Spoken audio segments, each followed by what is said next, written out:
বন্ধুরা, দৈনিক যুগলের একটা নতুন পর্বে আপনাদের সবাইকে স্বাগত জানাই। আমি রূপসা শুরু করছি আজকের পর্ব। প্রথমেই দেখে নেব আজকের হেডলাইন্স। ফুটবল এক নজরে।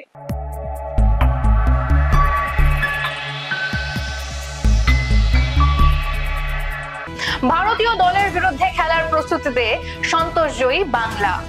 নার্সারি ফাইনালে ইস্ট বেঙ্গল, সেমিফাইনালে জিতলো বিষ্ণুপুর। লাল হলুদের জয়, হারলো মোহনবাগানের ছোটরা।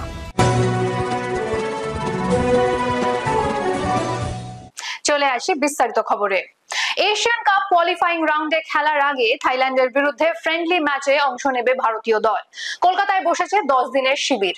নিজেদের ঝালিয়ে নিতে তারা সন্তোষ ট্রফি জয়ী বাংলা দলের বিরুদ্ধে একটি প্রস্তুতি ম্যাচ খেলবে। তাই সন্তোষ ট্রফি জয়ী বাংলা দলও কিন্তু বসে নেই। বৃহস্পতিবার বিধাননগরে অনুশীলন শুরু করলো তারা। আসুন দেখে নিই সেই অনুশীলনের কিছু মুহূর্ত।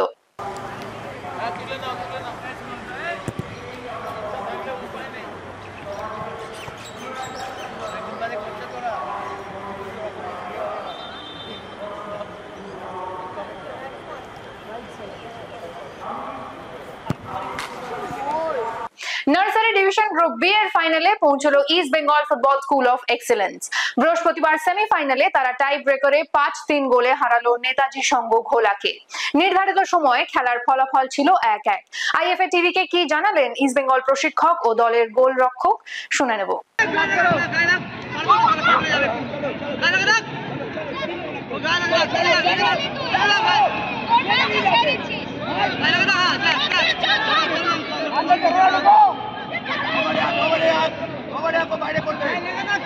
तो टीम फाइनल में गया, कैसा लग रहा है?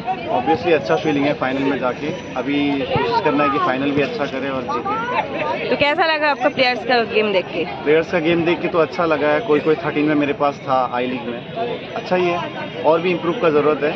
होपफुली ये लोग अच्छा ही कर रहा है और अच्छा ही करेगा। तो सेव किया गोलकीपर ट्राई ब्रेकर में, उसके बारे में क्या बोलना चाहते हो? वो तो मेरे पास था एक्चुअली 13 में, तो अच्छा गोलकीपर है। अगर ऐसे ही खेलता रहा मेरे को लगता है अच्छा फ्यूचर है। তো তোমরা ফাইনালে গেলে কেমন লাগছে? আমার খুবই ভালো লাগছে। আজকে আমি এত ভালো খেলতে পেরেছি এবং ফাইনালে গেছি।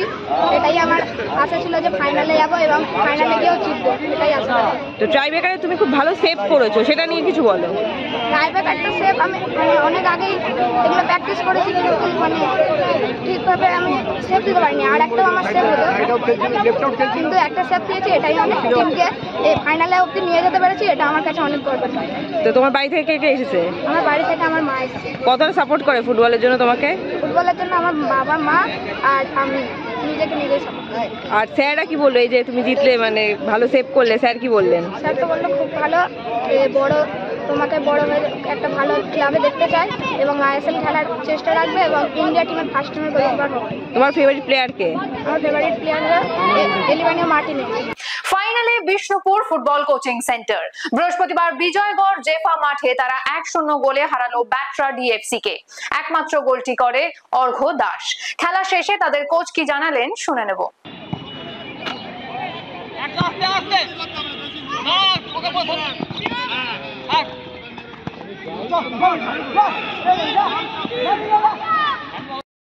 আপনার টিম ফাইনালে গেল, কেমন লাগছে? খুব ভালো, খুব এক্সাইটেড। মানে আমার এই ফার্স্ট মানে কোচিং লাইফে এই ফার্স্ট হচ্ছে একটা আইএফএর নার্সারি লিগে আমরা এই যে চ্যাম্পিয়ন হলাম, খুব ভালো, দারুণ লাগছে, একটা এক্সাইটমেন্ট। আপনার প্লেয়ার একটা খুব ভালো গোল করেছে, সেই গোলটা নিয়ে যদি কিছু বলেন। গোলটা সত্যিও খুব ভালো রেখেছে, মানে রাখাটাই অনেক বড় ব্যাপার। এই গোলটা করেছে ও, খুব ভালো, খুব ভালো। তো আপনাদের টিমে দেখলাম মোটামুটি খুব ট্যালেন্টেড প্লেয়ারই আছে। তো এই প্লেয়ারগুলো সম্পর্কে যদি একটু বলেন যে কিভাবে টিমটা সেট করলেন বা কিছু। টিমটা আমাদের এই ক্যাম্পে আমরা বিভিন্ন জায়গার ছেলেরা এসছে এবং তাদেরকে আমরা প্রথম সিলেকশন ট্রায়াল নিয়েছি, ঠিক আছে, বিভিন্ন জায়গায় আমাদের সেই সাইটে ডায়মন্ড থেকে শুরু করে, ফলতা থেকে শুরু করে, আপনার আপ টু এদিকে আমাদের সিরাকুল থেকে শুরু করে আমতলা তো আমাদের আছে, বেহালা আছে, আমাদের ঠাকুরপুকুরের ছেলে আছে, ওইদিকে রায়পুরের ছেলে আছে, বুরুলের ছেলে আছে, পুরো নিয়ে মুচিসের ছেলে, এদেরকে নিয়ে আমরা একটা সিলেকশন ট্রায়াল করেছি।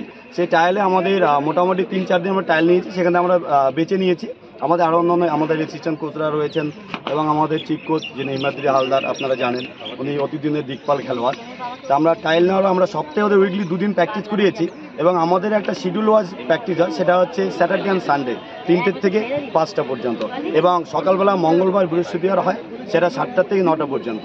তাই এদেরকে আমরা যতটা পেরেছি ওদেরকে প্র্যাকটিস করিয়েছি, এবং এরা বিশেষ করে প্যারেন্টসরা এই বাচ্চাদের যারা মা বাবা আমাদের এতটাই সাপোর্ট করেছে এবং এত দূর থেকে তাদেরকে আনা নেয়া, আমরা এই জন্যই ভীষণ খুশি এবং এই জন্য আজকে আমরা এই সাফল্যের জায়গায় পৌঁছে যাচ্ছি, মানে দোরগোড়ায় আমরা এসে গেছি। আজকে তুমি গোল করলে এবং তোমার টিম ফাইনালে গেল, কেমন লাগছে? খুব ভালো। আচ্ছা, এই যে তুমি খেলো, তোমার ফ্যামিলি কতটা তোমাকে সাপোর্ট করে? অনেক। অনেক। আজকে এসেছে কে সাথে? না। আচ্ছা, তুমি যে গোল করলে তোমার স্যার কি বললেন তোমায়? খুব ভালো। আচ্ছা, তুমি বড় হতে বললাম, ভালো করে খেলি। আচ্ছা, আর এই যে তুমি এত দূর থেকে তোমরা প্র্যাকটিস করো, কিরকম লাগে? খুব ভালো। ফিউচারে কোথায় খেলতে যাও তুমি? এদিকে মোহনবাগান। চলে আসি পরের খবরে। AIFF জুনিয়র লিগে কোয়ার্টার ফাইনাল রাউন্ডে জিতলো লাল হলুদের ছোটরা।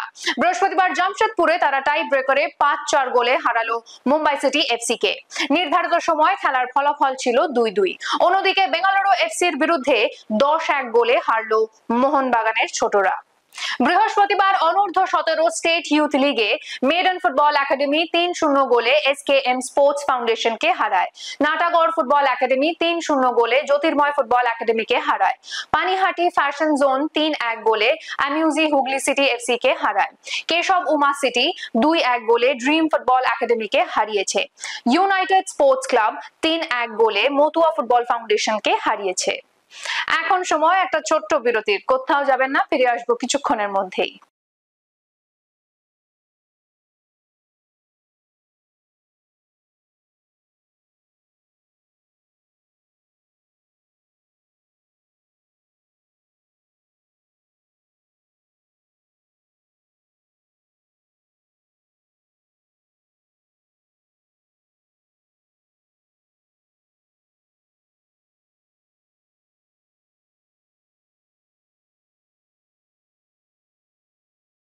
ফিরে এলাম সঙ্গে নিয়ে, হ্যাঁ, ফুটবল কুইজ মগজাস্ত্র।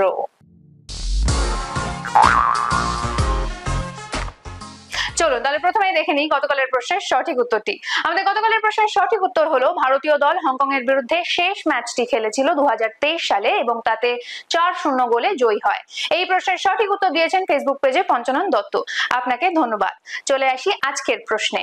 মোহনবাগান ইস্ট বেঙ্গলের ম্যাচে প্রথম হ্যাট্রিকটি কবে কে করেছিলেন এবং কোন টুর্নামেন্টে এটি হয়েছিল? জানি সব বাঙালির হৃদয়ে রয়েছে মোহনবাগান ইস্ট বেঙ্গল, তাই অনেকেরই কিন্তু এই উত্তরটা জানা। দেরি করবেন না, কমেন্ট বক্সে লিখে ফেলুন। আজকের ভিডিওটি যদি ভালো লেগে থাকে তাহলে ভিডিওটিকে শেয়ার করুন এবং আমাদের ফেসবুক পেজটিকে ফলো করুন। ফুটবলের এমন আরো খবর পেতে আমাদের ইউটিউব চ্যানেলটিকে সাবস্ক্রাইব করুন এবং বেল আইকনটি প্রেস করুন। আজ তাহলে এখানেই শেষ করছি, আবার দেখা হবে আগামীকাল একটা নতুন পর্ব নিয়ে। শুভরাত্রি।